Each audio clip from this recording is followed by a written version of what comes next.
ہر ایمان والے کی ذمہ داری ہے. قوا انفسکم واہلیکم نارا وقودها الناس والحجارہ. اے ایمان والو اپنے آپ کو جہنم کے شعلوں سے بچاؤ، اپنے گھر والوں کو بچاؤ. حضرت فاروق اعظم نے پوچھا حضور کیسے بچائیں؟ فرما اللہ کے حکموں کو سیکھو اور خود عمل کرو. اللہ کے حکموں کو اپنے متعلقین کو سکھاؤ تاکہ وہ اس پر عمل کریں. یہی ہے جہنم سے بچنے کا ذریعہ. دیکھا آپ نے آج اس قرآن کے ساتھ ہمارا کیا سلوک؟ تو قرآن سفارش بھی کرے گا، اور قرآن جو کبھی اس کو اٹھا کے نہیں پڑھے گا اور جو کبھی نہیں سنے گا، یا جس نے رمضان کے مہینے میں 6 دن میں تراویح سن لی اس کے بعد قرآن چھوڑ دیا. ارے چھوڑا نہیں چھوڑا، تراویح چھوڑ دی. پھر 3 پارے سنے اس کے بعد پھر قرآن چھوڑ دیا، انہوں نے تراویح چھوڑ دی. ارے ایسے لوگ ہیں نہیں ہیں؟ آپ بتائیے اللہ کا جو وعدہ ہے کیا، کس سے وعدہ ہے؟ کیا کہا؟ من صام رمضان ایمانا واحتسابا غفر له ما تقدم من ذنبه. جس نے رمضان کے روزے رکھے ایمان کے ساتھ ثواب سمجھ کر کے، اس کے پچھلے گناہ معاف کر دیے جائیں گے. اگر کوئی آدمی صرف 6 دن روزے رکھے ہے نا اور بعد میں نہ رکھے تو اس کو یہ فضیلت ملے گی، اس کے گناہ معاف کر دیے جائیں گے. اچھا وہ 9 دن 9 روزے رکھ لے، جیسے تراویح 3 پارے والی، جب تک تراویح جب تک روزے رکھ رہے بعد میں نہیں رکھے اس نے، تو اس کے گناہ بخشے جائیں گے. پھر اس کے بعد کیا ہوتا ہے؟ 2 پارے والے. یہ کب تک پڑھتے ہیں تراویح؟ 15 تک. اس کے بعد انہوں نے تراویح چھوڑ دی. کوئی آدمی 15 دن روزے رکھے 15 دن نہ رکھے تو اللہ کے وہاں پکڑ نہیں ہوگی. پھر 1.5 پارے والے، یہ 21 دن تک انہوں نے پڑھی تراویح، اس کے بعد تراویح چھوڑ دی، وہ قرآن ہی ختم، قرآن مکمل ہو گیا. تو کوئی 21 دن روزے رکھے اور بعد میں روزے چھوڑ دے تو پکڑ نہیں ہوگی. روزے کب سے شروع کرو؟ اس حدیث پر عمل کب ہوگا؟ جب چاند دیکھ کر کے روزے شروع کیے جائیں اور چاند دیکھ کر روزے ختم کیے جائیں، تب حدیث پر عمل ہوگا. ایسے ہی ومن قام رمضان، جس نے رمضان میں قیام کیا. قیام کا مطلب، جس نے رمضان میں قیام کا مطلب جس نے تراویح پڑھی. تراویح کا لفظ قرآن میں نہیں ہے، حدیث میں بھی بولو نہیں ہے تراویح کا لفظ. نماز کا لفظ قرآن میں نہیں ہے، نماز کا ہے، نماز کا لفظ نہیں قرآن میں. روزے کا لفظ قرآن میں نہیں ہے. روزے کی جگہ کیا ہے؟ سیام. اور نماز کی جگہ کیا ہے؟ صلاۃ. ایسے حدیث میں تراویح لفظ نہیں ہے. حدیث میں کیا ہے معلوم آپ کو؟ قیام. قیام رمضان. رمضان میں نماز میں کھڑے ہو کر کے اللہ کی عبادت کرنا. ایک ہے قیام اللیل، ایک ہے قیام رمضان. قیام اللیل کسے کہتے ہیں؟ قیام اللیل مطلب رات میں کھڑے ہو کر عبادت کرنا. اس میں رمضان کی قید نہیں ہے. رمضان، شوال، ذوالقعدہ، ذوالحجہ ہیں، محرم، سفر، ہر مہینے میں کسی بھی مہینے میں رات میں، اخیر رات میں اٹھ کر اللہ کی عبادت کرنا. جو عبادت اٹھ کر کے کی جاتی ہے اخیر رات میں، اس کا نام کیا ہے؟ بولو تو زور سے، ابھی بھی نہیں بول رہے. کیا نام ہے اس کا؟ صحیح کہہ رہے ہو، بولو تو. تہجد. کیا نام ہے اس کا؟ تہجد. اسی کو کہتے ہیں قیام اللیل. قیام اللیل کا مطلب رات میں اٹھ کر عبادت کرنا. حدیث میں اس کو کہا گیا قیام اللیل. ایک ہے قیام رمضان. قیام رمضان کا مطلب رمضان میں اٹھ کر عبادت کرنا. تو رمضان میں جو عبادت ایک الگ سے کی جاتی ہے رمضان بھر، اس عبادت کا نام کیا ہے؟ تراویح. تراویح کو حدیث میں کہا گیا قیام رمضان، اور تہجد کو کیا کہا گیا؟ قیام لیل. تہجد پورے سال پڑھی جاتی ہے، رمضان میں بھی اور رمضان کے بعد بھی، اور تراویح صرف رمضان میں پڑھی جاتی ہے. یہی مطلب ہے اس حدیث کا. کون سی؟ جس کے بارے میں حضرت عائشہ صدیقہ رضی اللہ عنہا نے فرمایا تھا نبی کریم علیہ السلام رمضان میں اور رمضان کے علاوہ 11 رکعت سے زیادہ نہیں پڑھتے تھے. 11 رکعت کا مطلب 8 رکعت تہجد اور 3 رکعت وتر. کتنے ہو گئے؟ 11. تو رمضان میں بھی اور رمضان کے علاوہ بھی اللہ کے نبی 11 رکعت سے زیادہ نہیں پڑھتے تھے.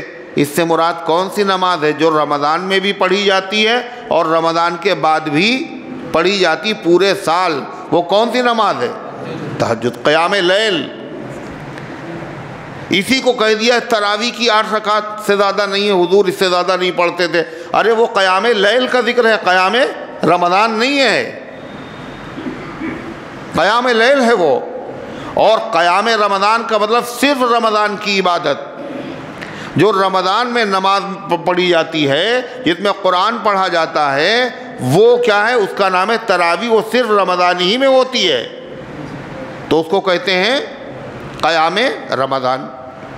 تراویح اس کو کیوں کہا جاتا ہے معلوم؟ تراویح راحت سے بنا ہے. راحت کے معنی ہے تکلیف. راحت معنی تکلیف، پھر آرام. تو ترویحہ کہتے ہیں 4 رکعت کے بعد تھوڑی دیر آرام کرنے کو. تراویح جب ہوتی ہے تو 4 رکعت ہوتی، 4 رکعت کے بعد 2 رکعت ہوتی ہے. 4 رکعت کے بعد تھوڑی دیر وقفہ کیا جاتا، آرام کیا جاتا نا؟ نہیں کیا جاتا. اس کو کہتے ہیں ترویحہ. کیا کہتے ہیں؟ ترویحہ. اگر 1 مرتبہ آرام کریں گے آپ تو اس کو کہیں گے ترویحہ، اور اگر 2 مرتبہ آرام کریں گے آپ تو اس کو کیا کہیں گے آپ؟ ترویحان، ترویحتان، ترویحتان. اس کو عربی گرامر میں کہتے ہیں تثنیہ. یہ عربی ہے صرف، ورنہ دنیا کی ہر زبان میں ایسے ہی ہوتا ہے. 1 سے زیادہ ہوا تو جمع کا لفظ بول دیا. عربی میں کیا ہے؟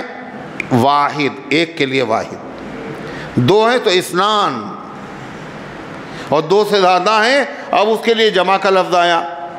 جیسے رجلن، 1 آدمی. رجلان، رجلان 2 آدمی. کتابن، 1 کتاب. کتابانی، کیا؟ 3 کتابیں. 2 کتابیں. وہ دھیرے سے پھر بھی بول رہے ہیں، کہتے ہیں گڑبڑ نہ ہو جائے کہیں. انا للہ و انا الیہ. تو یومن 1 دن، یومانی 2 دن. اگر 2 ہو تو اس کے لیے الف نون آتا ہے آخر میں، یومان ہے نا. تو اگر 4 رکعت کے بعد 1 مرتبہ آرام کریں گے تو کہیں گے ترویحہ. اگر 2 مرتبہ آرام کریں گے یعنی 8 رکعت کے بعد تو کیا کہیں گے؟ ترویحتان، 2 ترویح ہے. لیکن اس نماز کا نام نہ ترویحہ ہے نہ ترویحتان ہے. اس کا نام کیا ہے؟ تراویح. تراویح کے معنی کئی مرتبہ آرام کرنا. تراویح کے معنی کئی مرتبہ آرام کرنا. ہر 4 رکعت کے بعد آرام کرتے ہیں. کل کتنی رکعتیں ہوتی ہیں؟ 20. 20 رکعتوں میں کئی مرتبہ آرام کرتے ہیں؟ 5 مرتبہ.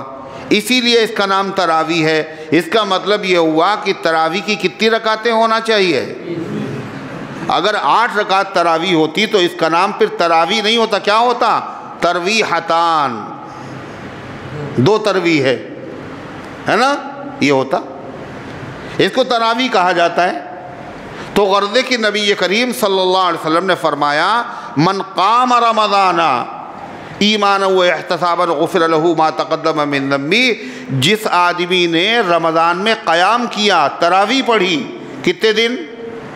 6 دن یا 9 راتیں یا پھر 15 دن یا پھر 1.5 پارے کے اعتبار سے 21 راتیں، تو وہ اس کے پچھلے گناہ معاف ہو جائیں گے، اور باقی جو بچیں کتنی 7 دن وہ تراویح اراویح نہ پڑھے تو کوئی مسئلہ نہیں۔ ایسا ہے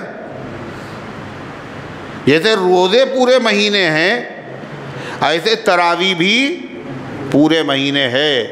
اور یاد رکھیے تراویح میں ایک قرآن پاک سننا سنت ہے، لیکن تراویح نہیں ختم ہوئی ہے قرآن سننے کے بعد، تراویح الگ سنت ہے، اور تراویح میں ایک پورا قرآن سننا الگ سنت ہے۔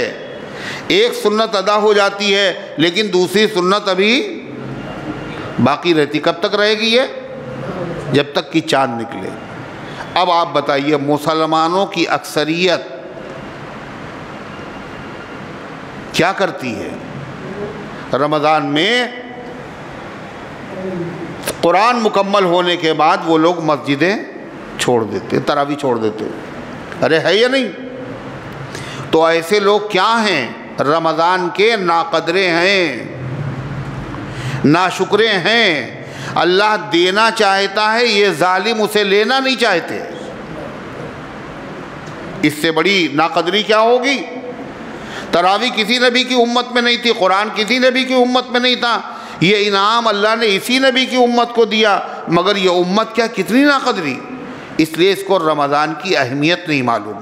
رمضان کیا چیز ہے، اللہ نے اس کی عظمت بیان کی کہ رمضان کا تذکرہ ایسا مہینہ ہے جس مہینے کا اکلوتا مہینہ ہے جس کا نام اللہ نے قرآن میں لیا، قرآن میں ذکر کیا اس کا۔ کیا کہا؟ شہر رمضان الذی انزل فیہ القرآن، یہ رمضان کا وہ مہینہ ہے جس میں قرآن نازل کیا گیا، جس کے بارے میں قرآن آیا،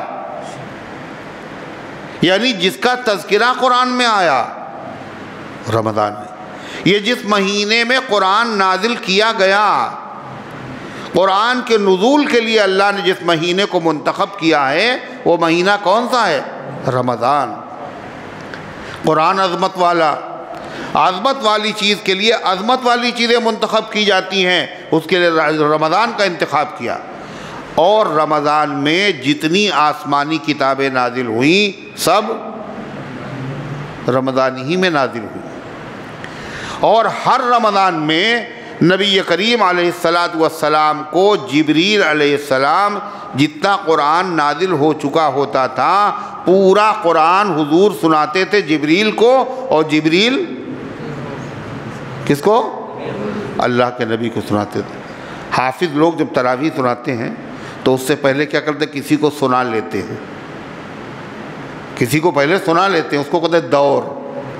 ایک حافظ دوسرے کو سناتا، دوسرا اس کو سنا، جتنا سنانا ہے۔ تو یہ دور کہاں سے نکلا؟ یہ بھی سنت ہے۔ نبی کریم علیہ السلام رمضان میں جبریل کو سناتے تھے، اور جبریل حضور پاک صلی اللہ علیہ وسلم کو سناتے تھے، ہے نا؟ صرف رمضان میں۔ ویسے پورے رمضان تو قرآن نازل ہوتا تھا، تلاوت آپ کرتے رہتے تھے، مگر دور جو ہوتا تھا وہ رمضان میں ہوتا تھا۔ اور جس سال آپ کی وفات ہوئی اس رمضان میں 2 دور کیے آپ نے، جبریل نے 2 دور کیے آپ کے ساتھ۔ آپ نے حضرت فاطمہ زہرا کو بتایا، فاطمہ لگتا ہے اب میرا دنیا سے رخصتی کا وقت قریب ہو گیا، جبریل نے 2 مرتبہ آ کر کے اس رمضان میں دور ہمارے ساتھ کیا۔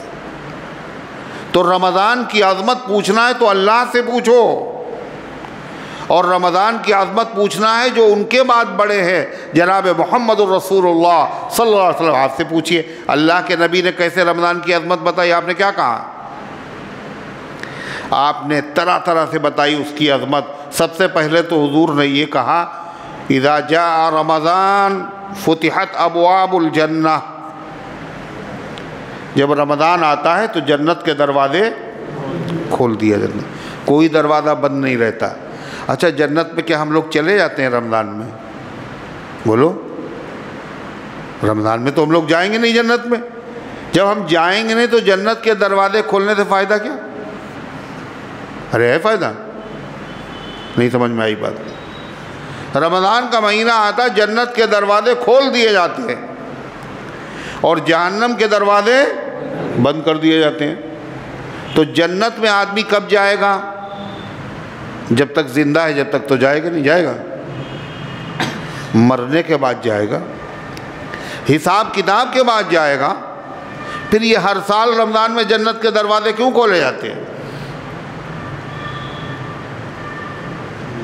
جہنم کے دروازے بند، تو جہنم کے دروازے، جہنم میں آدمی کب جائے گا؟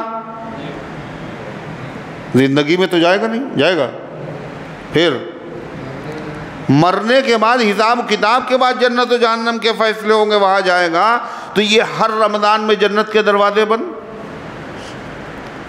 یہ کیا معاملہ ہے؟ جب حساب کتاب کے بعد جنت میں داخلہ ہوگا، حساب کتاب کے بعد جہنم میں لوگ جائیں گے، یہ ہر رمضان میں دروازوں کی بندی کیوں؟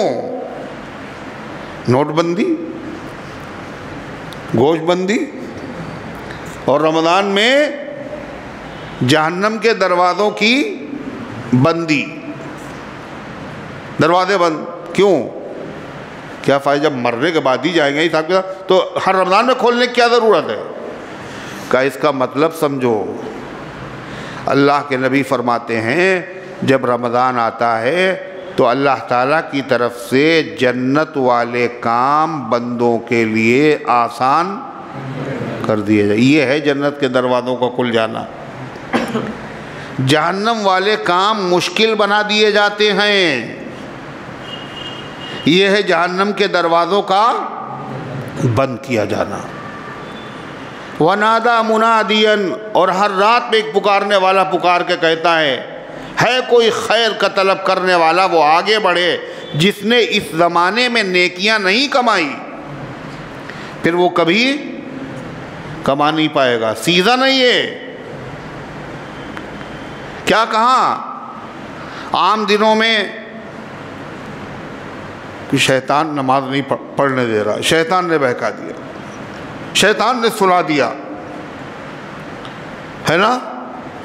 اللہ نے کہا یہ نہ کہنا رمضان میں شیطان نے سلا دیا۔ وَصُفِدَتِ الشَّيَاطِينَ، اور شیطانوں کو جکڑ دیا جاتا ہے، بند کر دیا جاتا ہے۔ اب تو نہیں رہی کوئی رکاوٹ۔ سب سے بڑی رکاوٹ کیا تھی؟ شیطان کی تھی، وہ رکاوٹ بھی دور کر دی۔ جنت والے کام آسان، جہنم والے کام مشکل۔ اب تو خیر کے کاموں میں آگے بڑھ جاؤ۔ یہ ہم نے تمہاری خاطر کیا ہے تاکہ کوئی عذر تمہارا باقی نہ رہے۔ اور اللہ کی اگر توفیق نہ ہو تو روزہ ہم کہاں رکھ سکتے ہیں؟ سوچئے، اللہ ہی تو رکھواتا ہے۔ تراویح کی نماز میں کہاں ہم قرآن سن سکتے ہیں اتنی دیر کھڑے رہ کر کے؟ یہ اللہ ہی تو کراتا ہے۔ تو رمضان کیا ہے یہ پوچھو محمد الرسول اللہ صلی اللہ علیہ وسلم سے۔ آپ نے کیا کہا؟ مشہور حدیث کیا کہا؟ بلغنا رمضان، ہے نا؟ اللہم بارک لنا فی رجب و شعبان۔ 2 مہینے پہلے سے حضور دعا کر رہے ہیں، اللہ رجب میں شعبان میں برکت دیجئے۔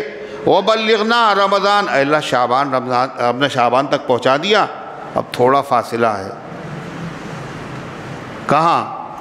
رمضان تک ہمیں پہنچا دیجئے، تھوڑی زندگی ہماری اور لمبی کر دیے، رمضان مل جائے۔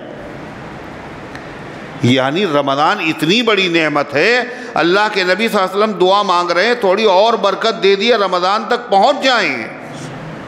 کیوں میاں؟ رمضان میں کیا ہوتا ہے؟ رمضان جس کو مل گیا اور مر گیا رمضان میں، توبہ کرنے کے بعد تو پتہ ہے قبر میں اس کے عذاب نہیں ہوتا، اس کی قبر میں عذاب نہیں، خالی رمضان بھر عذاب نہیں ہوتا، جی نہیں، رمضان کے بعد بھی نہیں ہوتا، رمضان کے بعد بھی نہیں ہوتا۔ اچھا رمضان کے بعد نہیں ہوتا، بعد میں پھر مرنے کے بعد جب حشر میں اٹھے گا تب ہوگا عذاب؟ کہنے جی نہیں، وہاں بھی نہیں ہوگا۔ کیوں نہیں ہوگا بھائی؟ اس لیے کہ فرمایا کہ قبر آخرت کی منزلوں میں سے پہلی منزل ہے، یہ اگر آسان ہو گئی تو ساری منزلیں آسان، اور یہ مشکل ہو گئی ساری منزلیں مشکل۔ رمضان کیا ہے؟ اللہ والوں سے پوچھئے، وہ تمنا کرتے ہیں کہ رمضان تک اللہ ہمیں پہنچا دیجئے، رمضان میں چاہے میرا دم نکل جائے، جنازہ ہو جائے، انتقال ہو جائے، رمضان تک تو پہنچا دیجئے۔ کتنی بڑی چیز ہے رمضان۔ ہمارے ایک بزرگ ہیں مفتی محمد شفیع صاحب رحمۃ اللہ علیہ، مولانا مفتی تقی عثمانی کے والد، بہت بڑے علامہ، بہت بڑے مفتی، بہت بڑے مفسر قرآن، حضرت تھانوی رحمۃ اللہ علیہ کے خلیفہ۔ تو حضرت مفتی صاحب نے کہا رمضان کے فضائل دیکھ کر اللہ والوں کو ذرا دیکھیے، ہم لوگ کیسے ہیں وہ کیسے ہوتے ہیں، ہماری سوچ کیا ان کی سوچ کیا۔ کل رمضان کی فضائل دیکھ کر کئی مرتبہ جی چاہا میں دعا مانگوں کہ اللہ رمضان میں میرا انتقال ہو جائے، رمضان میں میرا انتقال ہو جائے، جی چاہا، مگر پھر دعا کے لیے ہاتھ اٹھاتے اٹھاتے میرے ہاتھ رک گئے۔ کیوں رک گئے؟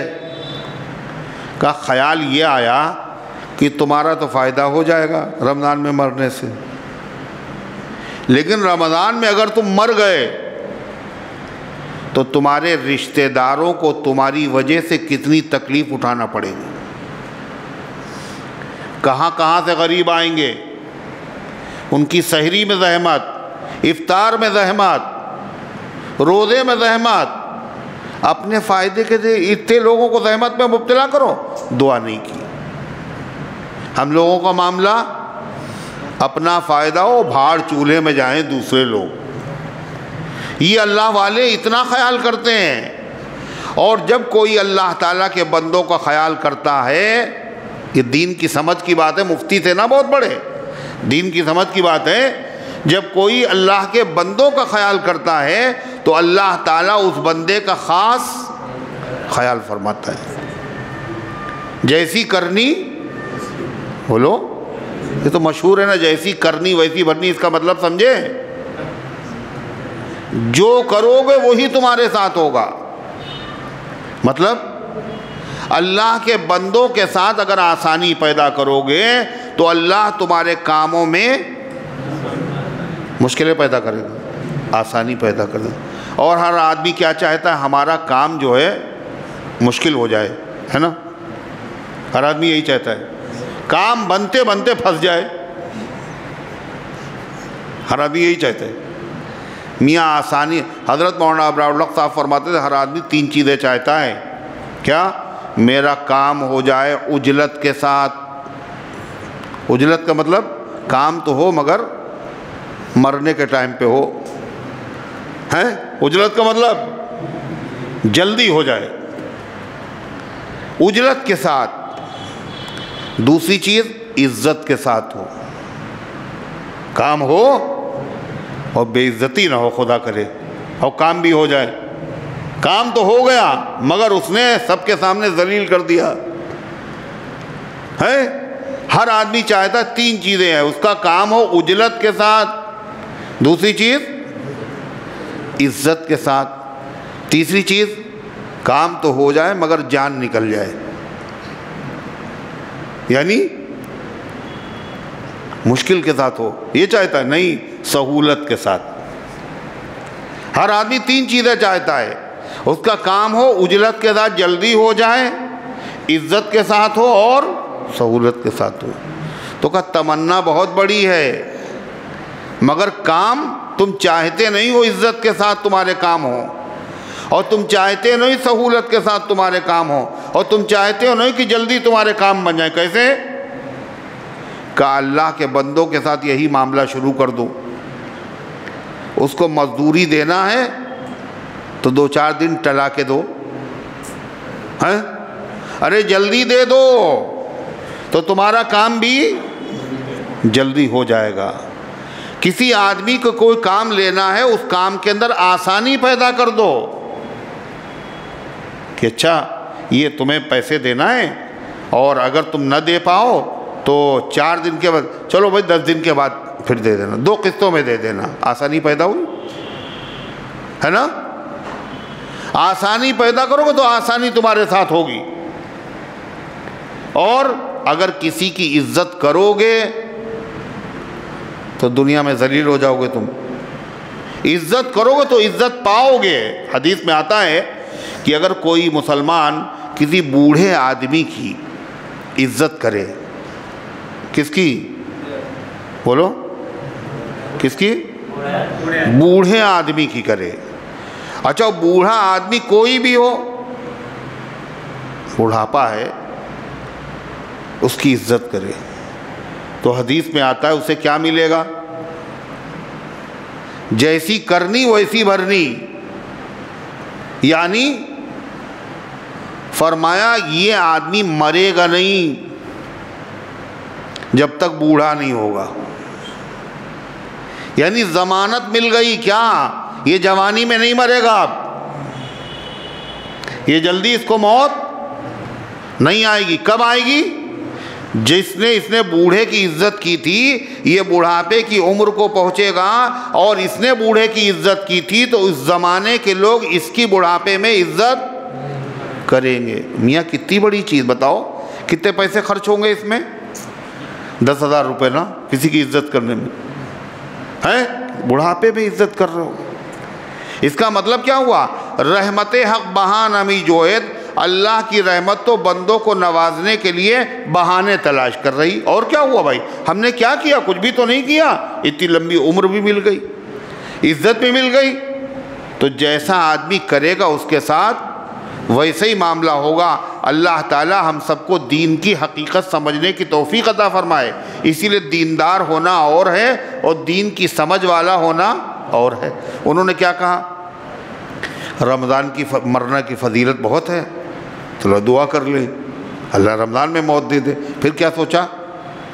اللہ کے بندوں کو زحمت بہت ہو جائے گی، مشکل بہت ہو جائے گی، پریشانی ہوگی، تو بندوں کی جب آسانی کو سوچا تو اللہ خود ان کے لیے آسانی پیدا فرمائے گا۔ یہ ہے دین کی سمجھ، یہی آج ہے نہیں ہمارے پاس، ارے ہے یہی نہیں۔ حضرت مفتی صاحب ہی رحمۃ اللہ علیہ کے جو صاحبزادے ہیں مولانا تقی عثمانی، تو انہوں نے کہا کہ غربت کا زمانہ تھا اور حج کرنے کا جی چاہتا تھا۔ پہلا حج میں نے کیا، دوسرے حج کا جی چاہتا تھا، مگر اتنے وسائل نہیں تھے کہ میں حج کرنے جاؤں۔ کہنے لگے ایک صاحب نے آفر کیا کہ حج بدل کرنا ہے آپ کو، حج بدل پہ ہم بھیج دیں گے، پیسہ ہم دے دیں گے، وہی فلاں کی طرف سے حج بدل کر دینا۔ کرنے میں بہت خوش ہوا، اللہ نے ایک راستہ کھولا۔ میرے والد جو تھے فرمایا بیمار تھے، مفتی شفیع صاحب رحمۃ اللہ علیہ، تو میں نے ان سے ذکر کیا، ان کا بڑی اچھی بات ہے بھائی حج کرنے جانا کا۔ پھر اس کے بعد میں نے دیکھا میرے والد بیمار ہیں، اور میں نے ان کے کمرے کے سامنے اپنا سامان منتقل کر لیا، جہاں پہ ان کا ٹھہرے ہوئے تھے، جہاں وہ لیٹتے تھے تیمارداری کے لیے۔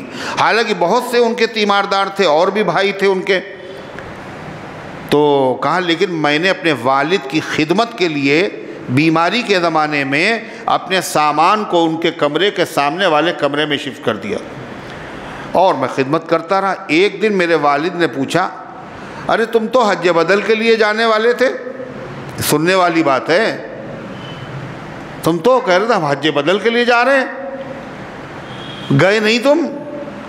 کہے میں نے اپنے والد سے عرض کیا حضرت میرا حج تو یہی ہے، میرا حج تو یہی ہے۔ ہم وہاں فرض تو حج ادا کر چکے تھے، نفلی حج کی بات چل رہی ہے، فرض حج تو ادا کر چکے تھے، نفلی حج تو میرا یہی حدیث میں کیا آتا ہے، جو اپنے ماں باپ کو محبت کے ساتھ دیکھے اس کو ایک حج مقبول کا ثواب، ایک عمرے کا ثواب ملے گا۔ آپ کی خدمت کر رہے ہیں ہم، میرا حج یہی ہے۔ یہ دین کی سمجھ تھی۔ تو ان کے والد نے کیا کہا اللہ تمہیں خوش رکھے اور تم بہت حرم جاؤ گے اور بہت جاؤ گے تم، اللہ تمہیں بار بار حج کرائے گا۔ کہتے ایسی دعا قبول ہوئی کہ 15 دن قیام، ایک مہینہ قیام۔ وہاں بہت سارے مدرسے ایسے ہیں اور ایسی تنظیمیں وہاں کی ہیں جہاں کے وہ ممبر ہیں اور ان کو اعزاز کے ساتھ بلایا جاتا ہے۔ یہ کاہے سے ملا؟ دین کی سمجھ۔ وہ صحابی حضور نے یہی سکھایا، وہ صحابی ہے حضور ہم بھی جہاد میں چلیں گے۔ آپ نے فرمایا اماں ابا زندہ ہیں؟ کہا ہاں۔ وہ کیا ٹھیک ہے، وہ اجازت دی انہوں نے؟ کہا وہ انہوں نے تو نہیں۔ جاؤ ففیہما فجاہد، ان کی خدمت کرو، انہی میں یہی جہاد ہے تمہارا۔ یہ دین ہے۔ اللہ ہم سب کو دین کی حقیقت سمجھنے کی توفیق عطا فرمائے۔ تو باہر صورت رمضان کو ہم نے سمجھا نہیں، اللہ نے رمضان کی عظمت بیان فرمائی، اللہ کے نبی سب سے بڑے ہیں، آپ نے رمضان کی عظمت بیان فرمائی۔ رمضان کا مہینہ اللہ نے دیا بھی اور اس کا ایک عشرہ بولو گزر گیا، اور دوسرا عشرہ یہ چل رہا ہے۔ آج کیا تاریخ ہے؟ 13 رمضان۔ یہ بھی بڑی تیزی کے ساتھ گزر جائے گا۔ حضور انور صلی اللہ علیہ وسلم نے رمضان کو 3 عشروں میں تقسیم کیا اور فرما اولہ رحمت، پہلا عشرہ رحمت ہے، یعنی پہلے عشرے میں اللہ مہربانی کرے گا۔ جب ہی تم تراویح پڑھو گے، روزہ رکھو گے، عبادت کرو گے، اللہ کی مہربانی نہیں ہوگی تو کچھ نہیں کر پاؤ گے۔ اور جب ایک عشرے تک تم نے یہ سارے عمل کر لیے تو اس کے بعد اب تم مغفرت کے لائق بنو گے، اب ہم تمہیں معاف کریں گے۔ یہ مغفرت کا عشرہ ہے۔ مغفرت کیا چیز ہوتی ہے؟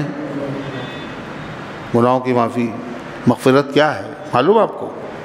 نعمت ہے، نعمت۔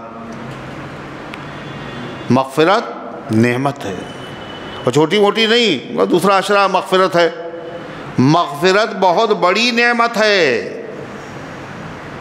کیا ہے؟ نعمت ہی نہیں، بہت بڑی نعمت۔ یہ اتنی بڑی نعمت ہے جس نعمت کو خود مانگا کرتے تھے ہر فرض نماز کے بعد اللہ کے رسول جناب محمد الرسول اللہ صلی اللہ علیہ وسلم۔ مغفرت کا مطلب کیا ہوتا ہے؟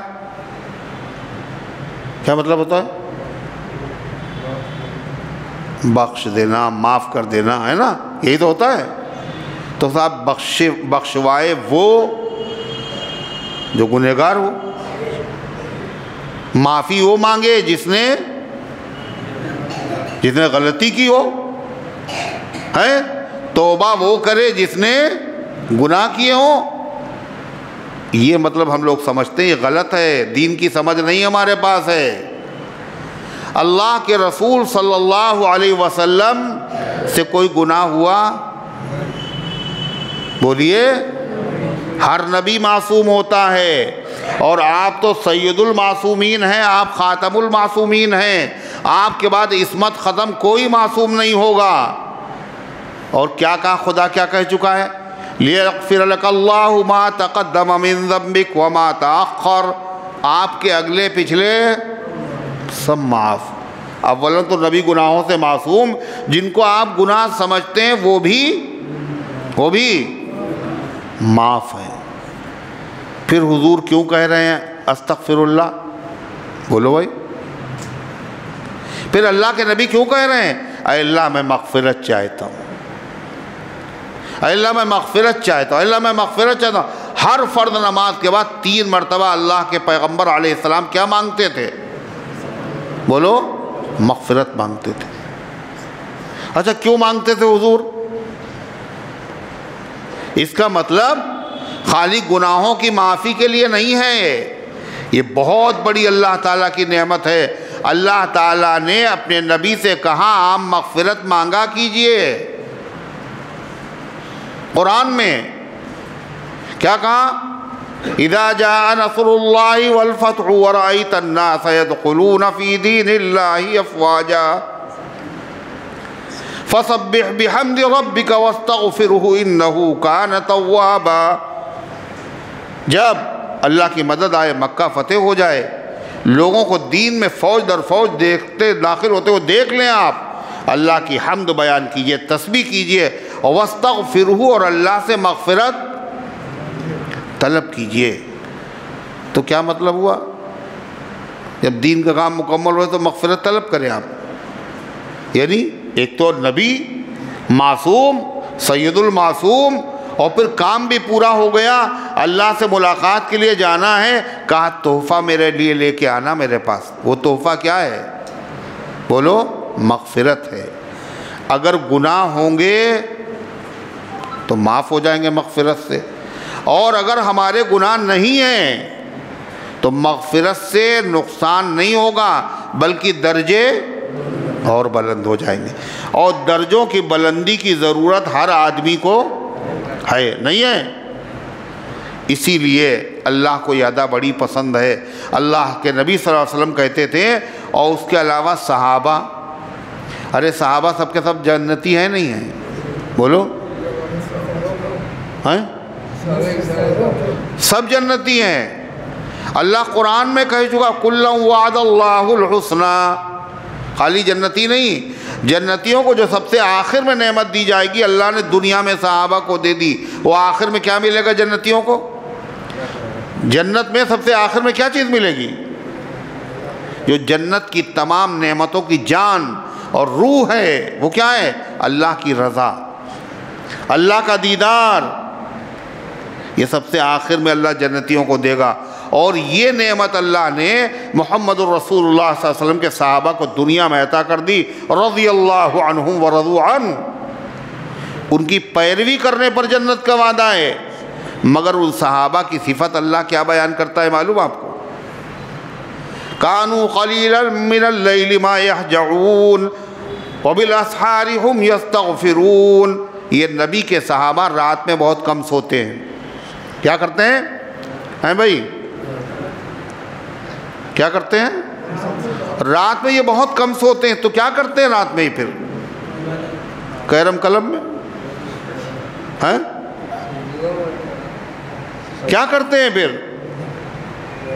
قرآن ہی بتا رہا ہے کیا؟ وَالَّذِينَ يَبِيتُونَ لِرَبِّهِمْ سُجَّدًا وَقِيَامًا، یہ ایسے لوگ ہیں جو رات گزارتے ہیں اللہ کے آگے سجدے کی حالت میں اور قیام کی حالت میں۔ پوری پوری راتیں گزر جاتی ہیں عبادت کرتے ہوئے، پھر اللہ کیا کرا؟ رات میں کم سوتے ہیں، پوری رات عبادت کرتے ہیں، اور اس کے بعد پھر صبح کیا کرتے ہیں یہ لوگ؟ سویرے کیا کرتے ہیں وہ بھی خدا بتا رہا ہے، وَبِالْأَسْحَارِ هُمْ يَسْتَغْفِرُونَ، اور یہ صبح کے وقت اللہ تعالیٰ سے مغفرت طلب کرتے ہیں۔ کیا کرتے ہیں؟ مغفرت، اور مغفرت کے لیے گناہ ہونا چاہیے، یہی ہم لوگ سوچتے ہیں، ہے نا؟ اور گناہ کے بعد مغفرت مانگی جائے، توبہ گناہ کے بعد کی جائے۔ اللہ کہہ رہا رات میں عبادت کرتے ہیں اور تہجد پڑھتے ہیں اور صبح معافی مانگتے ہیں۔ یہ اللہ نے صحابہ کی تعریف کی ہے، یعنی ان کا عمل یہ ہمیں بہت اچھا لگا۔ تو سوال یہ پیدا ہوتا ہے وہ تو تہجد پڑھتے پھر کاہے لیے معافی مانگتے تھے؟ ہے بھائی، تہجد تو نیکی ہے، اعلیٰ درجے کی عبادت ہے، کیونکہ وہ معافی مانگنے کی کیا ضرورت؟ تو حضرت عائشہ صدیقہ رضی اللہ تعالیٰ عنہ نے نبی کریم علیہ السلام سے پوچھا، اے اللہ کے رسول یہ مغفرت کی کیا ضرورت ہے یہاں جو اللہ ذکر کر رہا ہے؟ آپ نے فرمایا صدیق کی بیٹی صدیقہ عائشہ، اللہ یہ بتانا چاہتا صحابہ ایسے ظرف والے ہیں کہ ساری رات عبادت کرنے کے بعد بھی عبادت پر نظر نہیں کرتے اپنی، بلکہ کیا کہتے ہیں؟ اے اللہ ہم نے پڑھی ہیں نمازیں، تیری توفیق سے پڑھی ہیں، اے مالک ان میں اگر کوئی قصور ہو گیا ہو اور یقیناً قصور ہو گیا ہوگا تیری شان کے لائق عبادت ہماری کہاں ہو سکتی، اے اللہ معاف کر دینا۔ یہ ہے استغفار، اللہ کی بڑی نعمت۔ حضرت زین العابدین رحمۃ اللہ علیہ یہ کون ہے؟ کون سے امام ہے یہ؟ ہم لوگوں کو سوچنا پڑتا، ان لوگوں کو نہیں سوچنا پڑتا ہیں۔ پہلے امام حضرت علی اور دوسرے حضرت حسن اور تیسرے حضرت حسین اور چوتھے حضرت زین العابدین رضی اللہ عنہم۔ حضرت زین العابدین یہ آئے حرم میں اور خانہ کعبہ کے پاس کھڑے ہوئے، اور تھے یہ کون؟ نبی کے نواسے تھے۔ ان کو جب نہلایا گیا تو ان کے جسم کے اوپر ڈھٹے پڑے ہوئے تھے جیسے مزدوروں کے ہوتے۔ لوگ حیرت میں پڑ گئے، نبی کے گھرانے کے شہزادے جسم میں مزدوروں والے ڈھٹے، سمجھ میں نہیں آیا راز۔ کچھ دنوں کے بعد مدینے کے گھروں سے یہ خبریں آنے لگیں۔ وہ ایک آدمی رات میں آتا تھا اور راشن گھر پہ پیٹھ پہ لاد کے پہنچا جاتا تھا، اور پانی کا مشکیزہ لے کے پہنچا جاتا تھا۔ بیواؤں کے گھر سے آوازیں آ رہی، ادھر کئی روز سے نہیں آیا، تو پتہ چلا یہ کون پہ آتا تھا رات میں عبادت کرنے؟ زین العابدین، عبادت گزاروں کے سر کا تاج زین العابدین۔ اتنے بڑے آدمی آئے حرم میں، وہاں تو مجمع اتنا بڑا کون دیکھے، بادشاہ بھی موجود ہے مگر کوئی بادشاہ کو بھی کچھ سمجھ ہی نہیں رہا ہے، کوئی جگہ دینے کے لیے تیار نہیں ہے۔ آپ بادشاہ سلامت ہوں گے، اس لیے کہ یہ تو وہ جگہ ہے جہاں اللہ بادشاہ ہے اور باقی سب بھکاری اور فقیر ہیں۔ انتم الفقراء واللہ الغنی، تم سب محتاج ہو، بھکاری ہو، اللہ غنی ہے، کوئی نہیں دیکھتا کسی کو۔ تو بادشاہ دیکھ ہی رہا تھا، اتنی دیر میں اس نے دیکھا کہ حرم میں ایک آدمی داخل ہوا اور ایک دم سے مجمع پھٹ گیا، مجمع چھٹ گیا بالکل، اور لوگوں نے آنے کے لیے جگہ دے دی۔ تو بادشاہ کھسیا گیا، ہم بادشاہ ہوتے ہوئے صاحب مجھے لوگوں نے پہچانا نہیں، کسی نے منہ نہیں لگایا، کسی نے جگہ نہیں دی، یہ کون آدمی ہے کہ صاحب بادل کی طرح جیسے بادل چھٹ جائے ایسے چھٹ گئے لوگ۔ کہنے یہ کون صاحب ہے؟ وہاں فرزدق شاعر موجود تھا۔ اچھا آپ نہیں جانتے ان کو؟ یہ وہ ہیں جن کو حرم بھی جانتا ہے اور ہل بھی جانتا ہے اور کعبہ بھی جانتا ہے، یہ زین العابدین۔ یہ جب آئے حرم میں تو خانہ کعبہ کے پاس کھڑے ہو کے انہوں نے کہا کیا، وہ میں سنانا چاہتا ہوں آپ کو۔ مغفرت کیا چیز ہوتی؟ کہنے لگے الہی عبدک العاصی اتاکا، اے اللہ تیرا گنہگار بندہ تیرے پاس آیا ہے۔ اور یہ تو کہتے ہیں وہ معصوم تھے، وہ کیا کہہ رہے ہیں؟ گنہگار بندہ تیرے پاس آیا۔ مقرم بالذنوب قد دعاکا، اپنے گناہوں کا اقرار کر رہا ہے یہ تیرا بندہ اور تجھ سے دعائیں مانگ رہا ہے مالک۔ آگے کیا کہا؟ وَإِن تَغْفِرْ فَأَنْتَ لِذَاكَ أَهْلٌ، اگر آپ اسے معاف کر دیں تو آپ معاف کر سکتے ہیں، آپ کو قدرت حاصل ہے، آپ کی رحمت بہت بڑی ہے۔ وَإِن تَطْرُدْ فَمَن يَرْحَمْ سِوَاكَ، اور اگر آپ نے دھتکار دیا تو آپ کے علاوہ ہمارے اوپر رحم کون کرے گا؟ کیا مانگ رہے ہیں وہاں حرم میں؟ مغفرت مانگنے کے لیے آئے۔ مغفرت کیا چیز ہم نے سمجھا ہی نہیں۔ شیخ عبد القادر جیلانی رحمۃ اللہ علیہ، ولیوں کے تاجدار، اولیاء اللہ کے امام، خانہ کعبہ کی چوکھٹ پہ سر رکھے ہوئے ہیں اور کہہ رہے ہیں من نگویم کی طاعتم بپذیر، میں یہ نہیں کہہ رہا ہوں میری عبادت قبول کر لے، قلم عفو بر طاعتم، قلم عفو بر گناہم کش، ہاں اللہ معافی کا قلم میرے گناہوں پر سے آپ پھیر دیجئے، بس ہم اتنا چاہتے ہیں معاف کر دیجئے۔ کیا کہا تھا نبی کریم علیہ السلام نے ام المومنین حضرت عائشہ صدیقہ رضی اللہ عنہا سے شب قدر کی رات میں کیا مانگیں؟ تو کیا بتایا، کیا سکھایا تھا؟ اللہم انک عفو، اے اللہ آپ بہت معاف کرنے والے ہیں، آپ سے زیادہ کوئی معاف کرنے والا ہو ہی نہیں سکتا ہے، حقیقت میں تو آپ ہی معاف کرنے والے ہیں۔ ہم لوگ اگر معاف کر دیتے تو انجانے میں کر دیتے ہیں، بدلہ لینے کی طاقت نہیں اس لیے معاف کر دیتے ہیں۔ آپ سب کچھ جانتے ہیں اور بر وقت سزا دے سکتے ہیں، اس کے بعد بھی آپ بہت معاف کرنے والے، تحب العفو، اور آپ معاف کرنے کو پسند بھی کرتے ہیں۔ جب کوئی معاف کرتا ہے، بندہ بندی کو معاف کرتا ہے تو آپ کو اچھا لگتا ہے، معافی آپ کو بہت پسند ہے۔ کوئی معافی مانگتا ہے اور کوئی دوسرا آدمی نہیں معاف کرتا، اللہ کو بہت برا لگتا ہے۔ اللہ کو اچھا کب لگتا ہے؟ جب کوئی معافی مانگے اور آدمی کھٹ سے اسے معاف کر دے۔ کیوں؟ اللہ قرآن میں کیا کہہ رہا ہے؟ الا تحبون ان یغفر اللہ لکم، کیا تم یہ نہیں چاہتے کہ اللہ تمہیں معاف کر دے؟ اگر تم یہ چاہتے ہو تو پھر میرے بندوں کو معاف کر دیا کرو۔ تو حضور پاک صلی اللہ علیہ وسلم نے فرمایا مغفرت کیا چیز ہے؟ تو یہ پہلا عشرہ گزر گیا، یہ دوسرا عشرہ مغفرت کا عشرہ ہے۔ اس میں اللہ تعالیٰ سے مغفرت طلب کرنا چاہیے، خوب زیادہ سے زیادہ، اٹھتے بیٹھتے چلتے پھرتے ہر وقت کیا مانگیں گے؟ کیا مانگیں گے؟ کیسے مانگیں گے؟ کئی طرح سے مانگنے کے طریقے ہیں۔ استغفر اللہ، استغفر اللہ، استغفر اللہ، یہ بھی ہو گیا۔ استغفر اللہ ربی من کل ذنب واتوب الیہ، اے اللہ میں ہر گناہ سے معافی مانگتا ہوں اور تیری طرف متوجہ ہوتا ہوں۔ استغفر اللہ الذی لا الہ الا هو الحی القیوم واتوب الیہ۔ اگر میدان جہاد سے بھی آدمی بھاگا ہوگا، جو بڑا جرم ہے، اللہ پھر بھی معاف کر دے۔ یہ مغفرت کا عشرہ ہے۔ اپنے لیے بھی مغفرت مانگیے اور اکیلے اپنے لیے نہیں، اس لیے کہ ہم مانگیں گے تو اللہ کے خزانے میں تو کمی ہے ہی نہیں۔ ان کے لیے مانگو جو اب مانگ نہیں سکتے، ان کے لیے مانگو جو اب کہاں ہیں وہ لوگ؟ کہاں ہیں؟ قبروں میں ہیں۔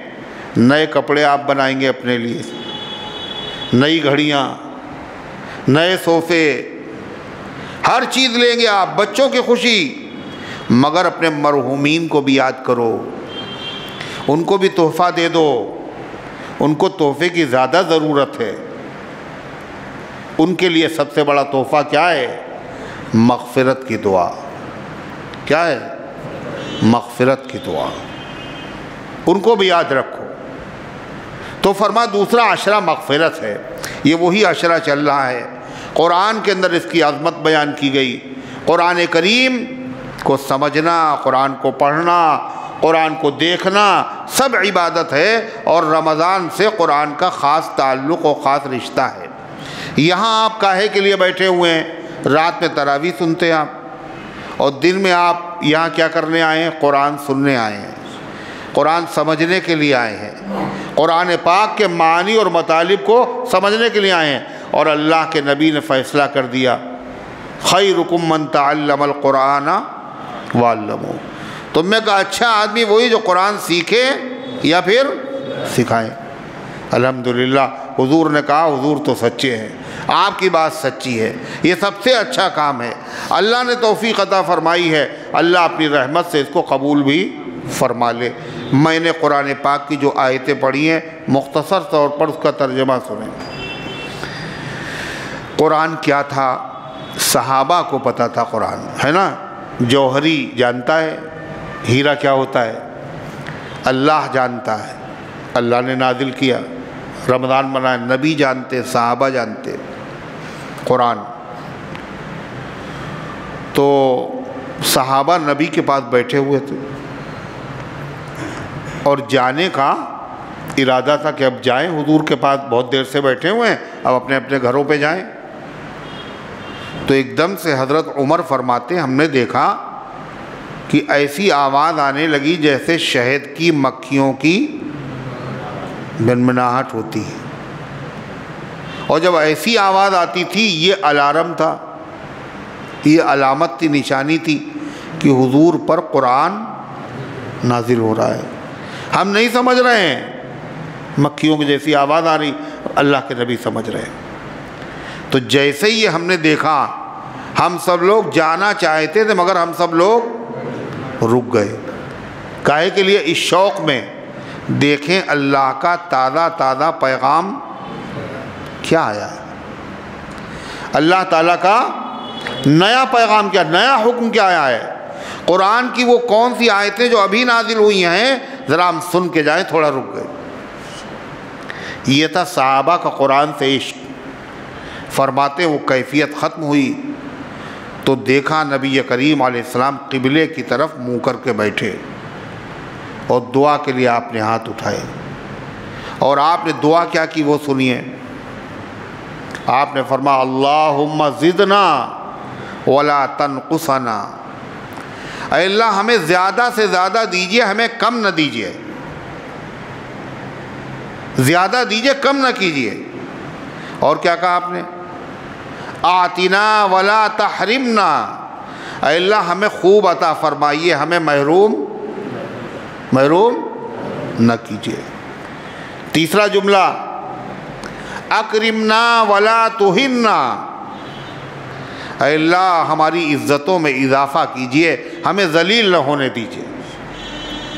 اکرمنا، اللہ ہی عزت دینے والا ہے، اللہ ہی ذلت سے بچانے والا ہے. پھر آپ نے کیا کہا؟ اللہم آثرنا ولا توثر علینا، اے اللہ دوسروں پر ہمیں فضیلت دیجئے اور دوسرے لوگوں کو ہم سے آگے نہ بڑھائیے. آخری جملہ ورضنا ورض عنا، اے اللہ ہم سے خوش ہو جائیے.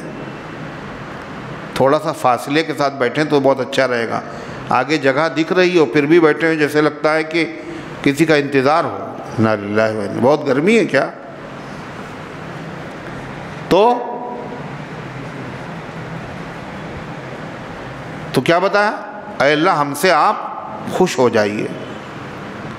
اور خالی ہم سے خوش نہیں ہو جائے، اے اللہ ہمیں بھی خوش کر دیجئے. ہمیں بھی خوش کر دیجئے مطلب یعنی جتنے فیصلے، اللہ حکیم ہے، حاکم ہے، حکیم ہے، جو چاہے فیصلہ کرے، چاہے ہمیں اچھا لگے چاہے برا لگے.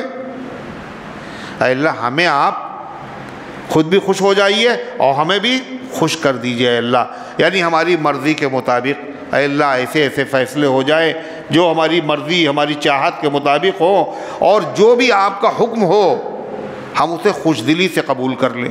اب روزہ ہے، رکھ تو رہے ہیں مگر بعض لوگ اسے مصیبت سمجھ رہے ہیں اور بعض لوگ اسے کیا سمجھ رہے ہیں؟ نعمت سمجھ رہے ہیں. یہ خوش ہیں اور وہ ناخوش ہیں. تو اللہ کے ہر فیصلے پر اللہ ہی سے مانگیے دعا، اے اللہ خوش کر دیجئے ہمیں. زکوٰۃ دیتے ہیں لوگ، بہت سے لوگ زکوٰۃ کیسے دیتے ہیں؟ بوجھ سمجھتے ہیں نا، بوجھ سمجھتے ہیں اور منہ چھپاتے ہیں اور اس کے بعد کیا دیکھتے ہیں؟ اچھا یہ آ کر رہے ہیں زکوٰۃ لینے کے لیے. تو انہوں نے کھٹ سے انہوں نے دیکھا اور دیکھنے کے بعد اپنے دوسری طرف دیکھنے لگے، منہ پھیر لیے. اور پھر اس کے بعد دیکھا پھر بھی چلے آ رہے ہیں تو بالکل کروٹ ہی پھیر لیا ایسے کر کے. پھر دیکھا تو بالکل پیٹ کر لی ادھر. اللہ میاں نے کہا اس نے تو نہیں دیکھا جو آ رہا تھا زکوٰۃ لینے، مگر ہم نے تو دیکھا ہے. قیامت کے دن اسی مال کو ہم کیا کریں گے؟ فَتُقْوَى بِهَا جِبَاهُهُمْ وَجُنُوبُهُمْ وَظُهُورُهُمْ، اسی کے ذریعے سے ان کی پیشانی داغی جائے گی. پہلے آگ میں گرم کیا جائے گا اور پھر پیشانی داغی جائے. کیوں؟ ان کو دیکھتے ہی ان کی پیشانی کے اوپر بل پڑ گئے تھے سلوٹیں. ارے یار ہے لینے کے لیے تو جیسے ملکل کون آ رہا ہے الیاس، جیسے ملک الموت آ رہے ہیں. دیکھتے ہی بڑی انقباض چہرے کے اوپر. پھر اس کے بعد کہا انہوں نے کروٹ کر لی تو کہا کروٹ بھی داغ دو ان کی. پیٹ پھیر لی، پیٹ بھی داغ دو ان کی. زکوٰۃ فرض ہے، اللہ کی نعمت ہے، اس کو ادا کر کے کیا ہونا چاہیے؟ ناراض ہونا چاہیے، پچھتانا چاہیے، خوش ہونا چاہیے۔ روزہ رکھنے کے بعد کیا ہوتا ہے؟ بہت افسوس ہوتا ہے، ہم نے روزہ رکھ لیا نا، ہے افسوس ہوتا ہے، میں خوشی ہوتی کیا؟ ذهب الظمأ وابتلت العروق وثبت الاجر ان شاء اللہ تعالی۔ ذهب الظمأ، پیاس چلی گئی، وابتلت العروق، اور عرقیں اور عرق رگیں تر ہو گئیں، بالکل سوکھ گئی تھی نا پانی نہ ہونے کی وجہ سے، اور جیسے پانی پیا تو بالکل رگیں تر ہو گئی۔ وثبت الاجر انشاءاللہ، اور اجر و ثواب انشاءاللہ مل کر کے رہے گا۔ یہ روزہ افطار کرنے کی دعا ہے، اس پہ کیا ہے؟ خوشی کا اظہار ہے۔ نماز پڑھ لیں تو خوش ہوتے ہیں نا، بڑی خاص خوشی ہوتی ہے نماز پڑھنے والے کو نماز پڑھنے کے بعد، نہیں ہوتی؟ اور جب تک نہیں پڑھتا ہے تو الجھن ہوتی ہے، بوجھ معلوم ہوتا ہے۔ ایسے روزہ رکھنے والا جب روزہ رکھ لیتا ہے تو خوشی ہوتی ہے۔ اور حدیث میں ذکر ہے للصائم فرحتان، روزہ رکھنے والے کو دو خوشیاں ہوتی ہیں۔ کون کون؟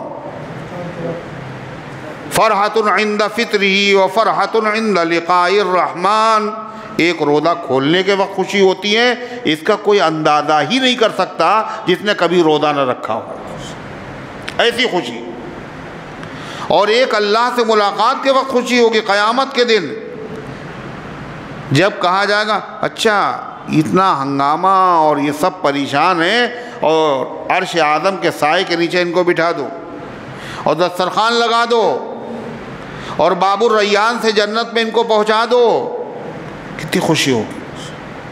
تو ایسے زکوٰۃ میں بھی کیا ہونا چاہیے؟ آدمی کو خوش ہونا چاہیے۔ مگر عجیب و غریب بات ہے، آدمی کے دل میں محبت مال کی ہے جس کی وجہ سے اس کو اچھا نہیں لگ رہا ہے، اور یہ مرض اگر زکوٰۃ نہیں نکلے گی اور گہرا ہو جائے گا، اور اگر گہرا ہو جائے گا یہ بڑا خطرناک مرض ہے، یہی قبر میں عذاب کا سبب بنے گا۔ اس لیے اللہ تبارک و تعالیٰ کا ہر فرض جو ہے اللہ کے فرض پر کیا رہنا چاہیے؟ خوش ہونا چاہیے۔ ایک صاحب آئے اور انہوں نے کہا کہ مولانا صاحب نماز تو ہم پڑھتے تھے، آج اللہ کا شکر ہے ہم زکوٰۃ دینے والے بن گئے، اللہ تعالیٰ نے مجھے زکوٰۃ دینے کے لائق بنا۔ خوشی کا اظہار، حج پہ خوشی کا اظہار، یہ نعمتیں ہیں، یہی مطلب ہے اس کا۔ ورضنا ورض عنا، اے اللہ ہمیں بھی خوش کر دیجئے اور ہم سے آپ خوش بھی ہو جائیے، اسلام کے ہر حکم ہمیں آسان لگنے لگے۔ تو اللہ کے نبی صلی اللہ علیہ وسلم نے دعا فرمائی، پھر اس کے بعد کیا کہا آپ نے صحابہ سے؟ دیکھو 10 آیتیں ابھی نازل ہوئی، اور یہ ایسی 10 آیتیں ہیں جو ان پر عمل کر لے وہ سیدھا کہاں جائے گا؟ جنت میں چلا جائے گا۔ وہ 10 آیتیں کون سی تھیں؟ یہی جو میں نے آپ کے سامنے تلاوت کی۔ کیا کہا ہے خدا نے ان 10 آیتوں میں؟ اگر تفصیل بیان کی جائے گی تو بہت دیر لگے گی، صرف پہلی آیت کا ترجمہ سنیے۔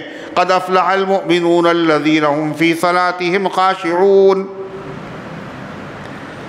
فلاح پائی ایمان والوں نے۔ فلاح کا مطلب ہر دکھ دور ہو جائے اور ہر تمنا پوری ہو جائے۔ یہ دنیا میں کسی کو ملی ہے؟ ارے کوئی بادشاہ دنیا میں ایسا ہے جس کی ہر تمنا پوری ہو گئی ہو، اور کوئی صدمہ نہ ہو، کوئی اذیت نہ پہنچی ہو؟ دین کے اعتبار سے جو سب سے بڑا ہے کون ہے؟ وہ اللہ کے نبی صلی اللہ علیہ وسلم کہ حضور کی ہر تمنا پوری ہوئی؟ بہت سی تمنا اللہ نے پوری کی، لیکن ہر تمنا نہیں پوری ہوئی۔ تو ہر تمنا جہاں پوری ہوگی وہ جگہ کون سی ہے؟ جنت۔ اس کا مطلب یہ ہے قد افلح المؤمنون، ایمان والوں کو فلاح ملے گی۔ جنت کس کے لیے ہے؟ ایمان والوں کے لیے ہے، لہذا غیر ایمان والوں کو فلاح مل ہی نہیں سکتی۔ جنت میں غیر ایمان والا جا ہی نہیں سکتا۔ دنیا میں بھی فلاح، خوشحالی، کہا کہ دنیا میں زیادہ تر تو غیر ایمان والے خوشحال ہمیں نظر آتے ہیں۔ کہ یہ دھوکہ ہے آپ کا، آپ سمجھ نہیں رہے ہیں، آپ سمجھ نہیں رہے ہیں، آپ کہہ رہے ہیں نعمتیں ہیں تیری اغیار کے کاشانوں پر اور برق گرتی ہے تو بیچارے مسلمانوں، آپ کہہ رہے ہیں، آپ نے قرآن پڑھا ہی نہیں، ورنہ یہ بات تھوڑی نہ کہتے۔ پتہ ہے تمہیں اللہ کہہ رہا ہم جو ان کو دے رہے ہیں، ان کو کھلا پلا کے ہم موٹا کر رہے ہیں۔ کیا کر رہے ہیں؟ تم سمجھ رہے ہو ہم ان کو نواز رہے ہیں، ہم ان کو کھلا پلا کے موٹا کر رہے ہیں۔ کاہے کے لیے؟ پھانسی پہ چڑھانا ہے ان کو۔ اور مجرم جس کو پھانسی کی سزا ہوتی ہے اس کی تمنائیں پوری کی جاتی ہیں، اس سے پوچھا جاتا ہے آخری کوئی خواہش ہے؟ ارے پوچھا جاتا نہیں پوچھا جاتا ہے، اور جو کہہ دے وہ سب چیزیں فراہم کی جاتی اور بعد میں پھانسی پہ لٹکا دیا جاتا ہے۔ تو اللہ کہہ رہا یہی ان کے ساتھ ہونا ہے۔ کُلُوا وَتَمَتَّعُوا قَلِيلًا إِنَّكُمْ مُجْرِمُونَ، کھا لو اور پی لو اور مزے اڑا لو تھوڑے دن، تم مجرم ہو، اللہ کہہ رہا ہے۔ اس لیے نعمتیں تو انعام ہیں، انعام اور نعمتیں کس کو؟ فرمانبرداروں کو دی جاتی ہیں، تو مجرم ہیں۔ پھر ان کو جو کچھ مل رہا ہے یہ کاہے کے لیے ہے؟ بتائیے۔ لا تعجبک اموالہم ولا اولادہم، اللہ قرآن میں کہہ رہا ہے مسلمانوں سے تعجب میں تمہیں نہ ڈالیں ان کے مال، اتنی دولت خدا نے ان کو دی، اتنی اولادیں ان کی ترقی کر رہی ہیں، اللہ نے ان کو اس لیے نہیں دیا۔ کاہے کے لیے دیا؟ لِنُعَذِّبَهُمْ فِي الْحَيَاةِ الدُّنْيَا، تاکہ دنیا میں بھی ہم ان کو عذاب میں مبتلا کریں اور آخرت میں بھی عذاب میں مبتلا کریں۔ میاں دولت ان کے بعد جتنی بڑھتی جا رہی ہے آپ سمجھ رہے ہیں ان کو راحت ملتی جا رہی ہے، جیسے جیسے دولت بڑھ رہی ہے ویسے ویسے ان کی تکلیف اور اذیت بھی بڑھ رہی ہے۔ 99 کا چکر بہت اچھا ہوتا ہے نا؟ 99 کا چکر ایک اور ہو جائے، اسی میں پوری زندگی، وقت پہ کھانا نہیں، وقت پہ پینا نہیں، وقت پہ سونا نہیں، اور ہر وقت خطرہ ہے کہیں ضائع نہ ہو جائے، اور پتہ چلا شیئر بازار لڑک گیا اور خود بھی لڑک گئے، اتنا صدمہ ہوا کہ نبضیں ڈوب گئیں، اٹیک پڑ گیا، ہوتا ہے نہیں ہوتا؟ یہ سب کیا؟ یہ عذاب ہی تو ہے، زندگی بھر کماتے رہے کھا بھی نہیں پائے۔ تو اللہ تعالیٰ فرماتا قد افلح المؤمنون، ایمان والوں کو فلاح ملے گی۔ کہا ایمان والے بھی تو پریشان ہوتے ہیں، کہ پریشانی دونوں کی الگ الگ ہے۔ آگے جو صفات بیان کی جا رہی ہیں، ایمان والے کامیاب ہو گئے، وہ صفات اگر ہمارے اندر ہوں تو ہمیں پریشانی نہیں ہوگی، اور جن کے اندر یہ صفات ہوتی ہیں ان کے اندر پریشانی نہیں ہوتی۔ اللہ والے لوگ ہوتے ہیں، ہمیں لگتا ہے بہت پریشان ہوں گے یہ، مگر ان کے چہرے دیکھیے آپ، چہرے دیکھیے آپ، کہیں سے جو ذرہ برابر ہے۔ اور کیا ہے یہ؟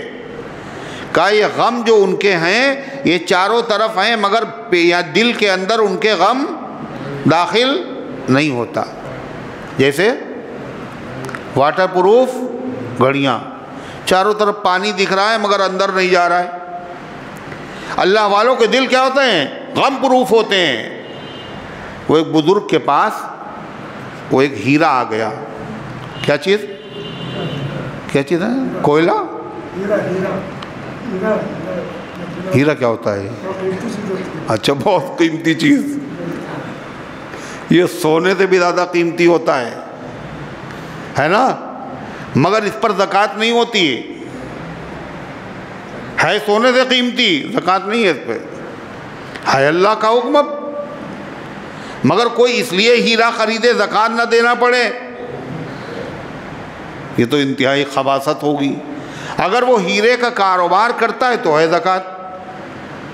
تو ان بزرگ کے بعد ہیرا کسی نے دیا تو انہوں نے کہا رکھ دو، الحمدللہ، وہ رکھ دیا گیا۔ وہ آیا وہی غلام ان کا، اور بہت ہانپتا کانپتا، چہرے کا رنگ اڑا ہوا۔ کیا ہوا بھائی؟ کہنے وہ جو ہیرا دیا گیا تھا آپ کو ہدیے میں، تحفے میں، وہ چوری ہو گیا ہے۔ کہنے الحمدللہ الحمدللہ۔ کہ بڑی عجیب بات ہے، ارے ہیرا آیا تو کہتے الحمدللہ، اور کہا چوری ہو گیا تو الحمدللہ۔ کہنے نہ آنے کی خوشی نہ جانے کا غم۔ میں نے اپنے دل کو دیکھا، الحمدللہ کاہے پہ کہا، اس پہ تھوڑی کہا، میں نے اپنے دل کو دیکھا ٹٹول کے۔ یہ کہا ہیرا آیا، دیکھیں دل کی حالت کچھ بدلی ہے کیا؟ ہیرے کے لوگ تو ذرا سا پیسہ آنے میں کیا ہوتا ہے، لوگ بدل جاتے ہیں۔ یہ ہیرا آیا، دیکھیں کچھ بدلا ہے، تو دیکھا دل ویسا ہی جیسا تھا۔ پھر اس کے بعد میں کہا، اس نے کہا خبر دی وہ ہیرا چلا گیا، تو اب دیکھیں اس کے جانے سے کچھ وہ فرق پڑا ہے، کچھ بھی نہیں، جیسا تھا ویسے ہی۔ حضرت شیخ عبد القادر جیلانی رحمۃ اللہ علیہ، ان کے پاس ایک بادشاہ نے، کسی نے ہدیے میں ان کو ایک وہ دیا تھا، کیا چیز؟ آئینہ۔ آئینہ جانتے ہیں؟ شیشہ، بڑا قیمتی تھا وہ چائنا کا تھا بنا ہوا، اس زمانے کا بڑا قیمتی رہا ہوگا بھائی۔ تو ایک دن حضرت کی خادمہ آئی اور وہ رو رہی بیچاری، اور چہرے کا رنگ اس کا فق۔ حضرت نے پوچھا کیا ہوا؟ کہ حضرت وہ قیمتی آئینہ جو تحفے میں ہدیے میں آیا تھا وہ ٹوٹ گیا۔ تو حضرت مسکرائے، اور حضرت نے کیا کہا معلوم آپ کو؟ فرمایا از قضا آئینہ چینی شکست، خوب شد اسباب خود بینی شکست۔ از قضا، قضا مطلب اللہ کا فیصلہ، اللہ کے فیصلے سے چین کا بنا ہوا آئینہ ٹوٹ گیا، اور بہت اچھا ہی ہوا، خوب شد، بڑا اچھا ہوا۔ اسباب خود بینی شکست، اپنے آپ کو دیکھنے کے بعد جو آدمی کے اندر بڑائی پیدا ہوتی ہے، وہ بڑائی پیدا ہونے کا ذریعہ ہی ختم ہو گیا۔ یہ ہے اللہ والے لوگ۔ یہاں نقصان ہو جائے تو دیکھیے کچھ اچھا نہیں لگ رہا ہے، لڑے جا رہے ہیں، بیوی کے اوپر غصہ ہو رہے ہیں، کس کے اوپر غصہ نکال دیں، سب کیا ہے؟ قد افلح المؤمنون، وہ ایمان والے کامیاب ہو گئے جن کے اندر یہ صفات پائی جاتی ہیں۔ کتنی صفتیں قرآن نے بیان کی؟ 7۔ کتنی؟ 7۔ اگر ان تمام صفات کو بیان کیا جائے تو کافی وقت لگے گا، اور دوسری چیز یہ ہم دیکھیں گے پھر بھی سنیں گے 7 صفات کون سی ہیں۔ اگر ہیں ہمارے اندر تو ہم اللہ کا شکر ادا کریں گے، اور اگر نہیں ہے تو پھر پیدا کرنے کی کوشش نہیں کریں گے نا۔ اچھا بھائی اللہ کرے ایسے ہی ہو۔ پہلی صفت اللہ نے بتائی کامیابی کے لیے، پہلی سیڑھی، پہلی زینہ، اور اس کے بغیر فلاح کا کوئی تصور ہی نہیں ہے۔ وہ کیا ہے؟ فرمایا الذین هم فی صلاتہم خاشعون، جو اپنی نماز میں خشوع اختیار کرتے ہیں۔ نماز کے بغیر نہیں کامیابی۔ فاروق اعظم زخمی ہوئے اور بے ہوش ہیں، فجر کی نماز نہیں پڑھی تھی، اسی میں حملہ ہوا تھا، تو کسی نے کہا امیر المومنین نماز۔ فرمایا کہ ہاں جس نے نماز نہیں پڑھی اس کا اسلام میں کوئی حصہ نہیں۔ اور پھر غشی طاری ہوئی، پھر ہوش آیا، پھر نماز پڑھی۔ پھر نماز بھی کامیابی کے لیے کون سی نماز شرط ہے؟ رمضانی نمازی بھی 2 طرح کے ہوتے ہیں نا، رمضانی اور غیر رمضانی۔ ایک رمضانی نمازی ہوتے ہیں، رمضان ہی بھر میں نظر آتے ہیں بیچارے، بعد میں چلے جاتے ہیں، ان کے لیے فلاح کا وعدہ نہیں ہے۔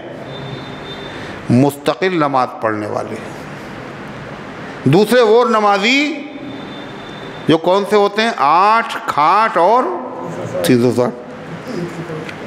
8 کا مطلب ہوتا ہے یعنی جمعہ پڑھتے ہیں 8ویں دن، اور کھاٹ کا مطلب کوئی مر جاتا ہے جب تو جنازے میں مجبوراً جانا پڑتا ہے، اور 360 کا مطلب عید بقرعید پڑھتے ہیں۔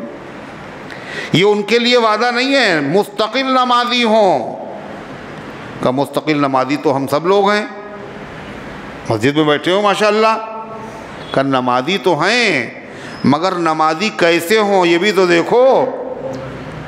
الذین هم فی صلاتہم خاشعون، جو اپنی نمازوں میں خشوع اختیار کرتے ہیں، یعنی چائے تو ہے مگر اسٹیشن والی چائے ہے۔ کون سی چائے؟ پی کے دیکھیے، کبھی پئیں گے؟ کبھی پی کے دیکھیں۔ چائے کا تقاضا ہے صاحب، اور گھر والی تو ملے گی نہیں، تو چلو اسی سے تسلی کر لی جائے۔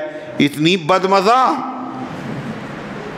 حضرت مولانا ابرار الحق صاحب رحمۃ اللہ علیہ فرماتے تھے ہماری نمازیں جیسے اسٹیشن کی چائے، اور اس کے بعد ہم سوچتے ہیں نماز پڑھ لیں اور پھر بھی ہمارا کام نہیں بن رہا ہے۔ ارے نماز ہے کہاں یہ حقیقت میں؟ نماز میں خشوع نہیں ہے۔ خشوع کیا چیز ہوتی ہے؟ یہ بازار میں ملتی ہے خشوع؟ حدیث میں آتا ہے سب سے پہلے قیامت کی نشانیوں میں سے خشوع اٹھا لیا جائے گا۔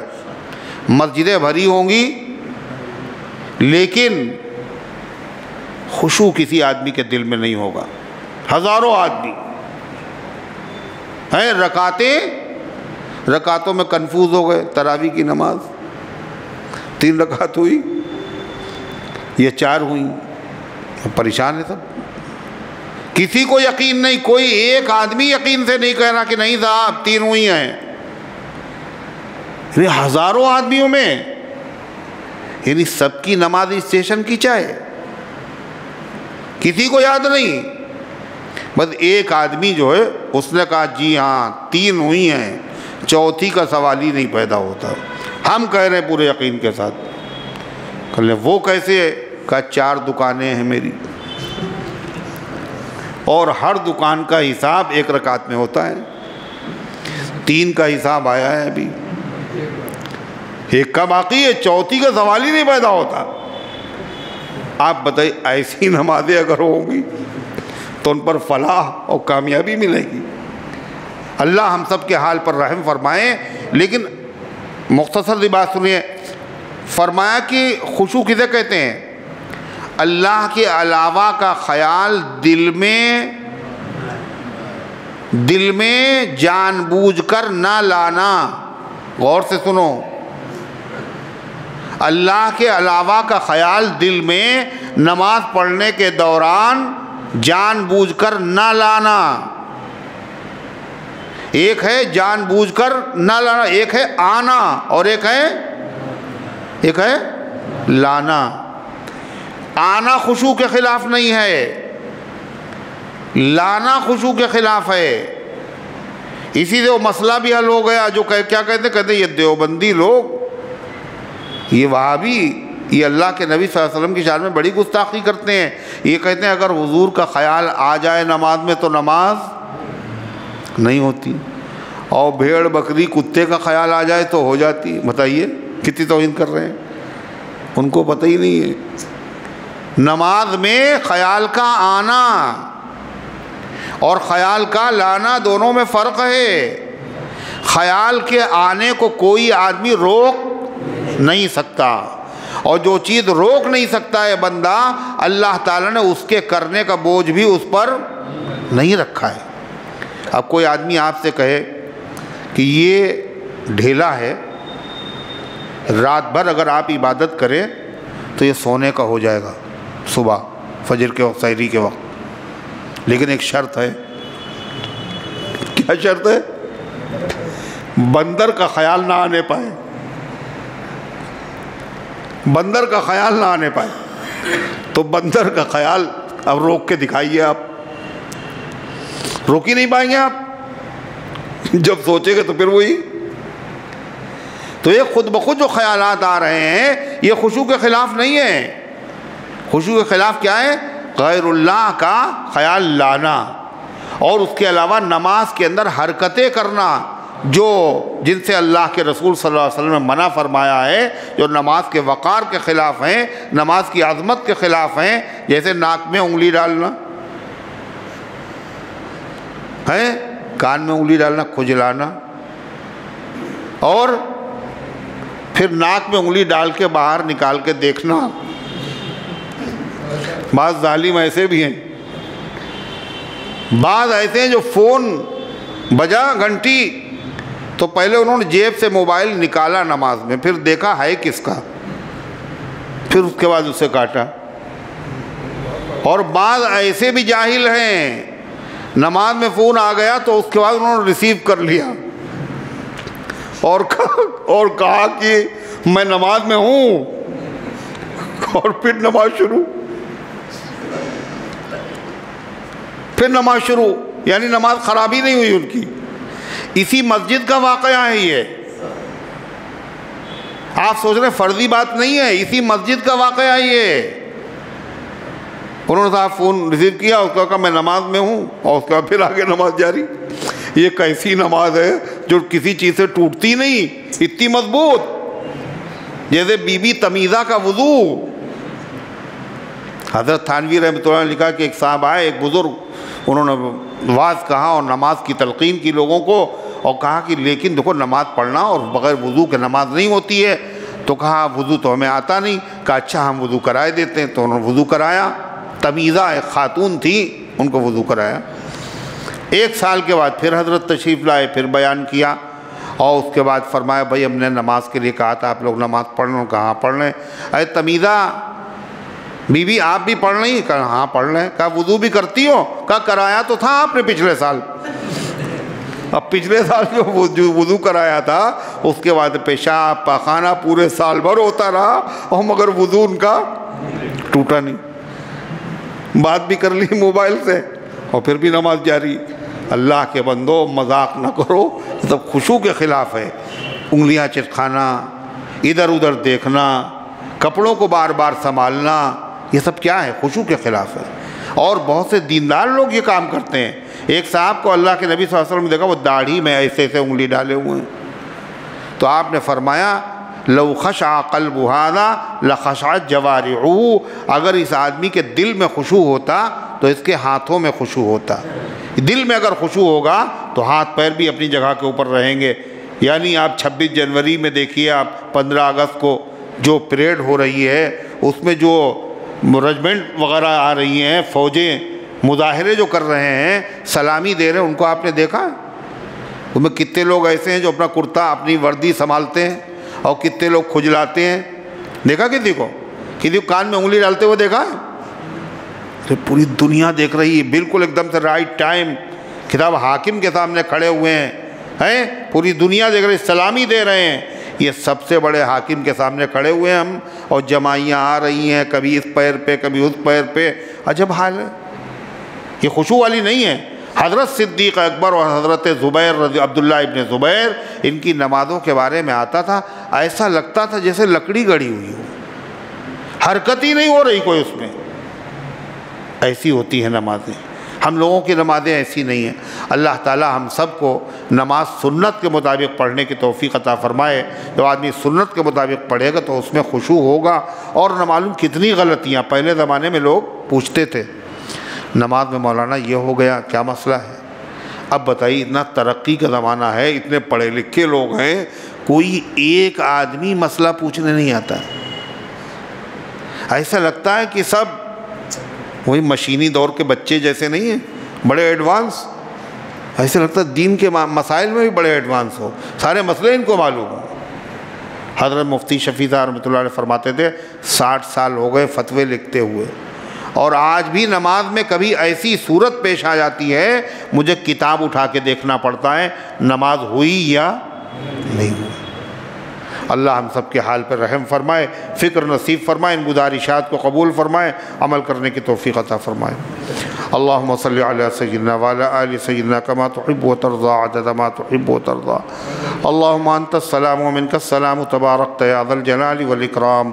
اے اللہ ہم سب کی حاضری کو اپنی رحمت سے قبول فرما، ایمان کامل عطا فرما، اعمال صالحہ کی توفیق عطا فرما، نفس شیطان کے دھوکے سے، برے کاموں سے، بری باتوں سے اللہ ہم سب کی حفاظت فرما، رحمت والے، جنت والے، مغفرت والے کام کرنے کی توفیق عطا فرما۔ رمضان مبارک کی عظمت اے اللہ ہم سب کے دل میں پیدا فرما دے۔ اے اللہ رمضان کی برکتوں سے کما حقہ فیضیاب ہونے کی توفیق عطا فرما۔ اے اللہ عشرِ رحمت گزر چکا ہے، اللہ یہ عشرِ مغفرت ہے، مالک ہم سب کی مغفرت فرما، ہم سب کے ماں باپ کی، اولاد کی، متعلقین کی، احباب کی، ملنے جلنے والوں کی، رشتہ داروں کی، اے اللہ پوری امت کی مغفرت فرما، بیماروں کو شفا عطا فرما، حاجت مندوں کی حاجتوں کو پورا فرما، اے اللہ جو دنیا سے جا چکے ان سب کی مغفرت فرما، محمد عقیل کو شفا عطا فرما اور امت کے تمام بیماروں کو شفا عطا فرما، ہم سب کو اسلام پر زندہ رکھ، ایمان پر موت دے، ایمان والوں کے ساتھ حشر فرما، آمین یا رب العالمین برحمتک یا صلی اللہ علیہ وسلم۔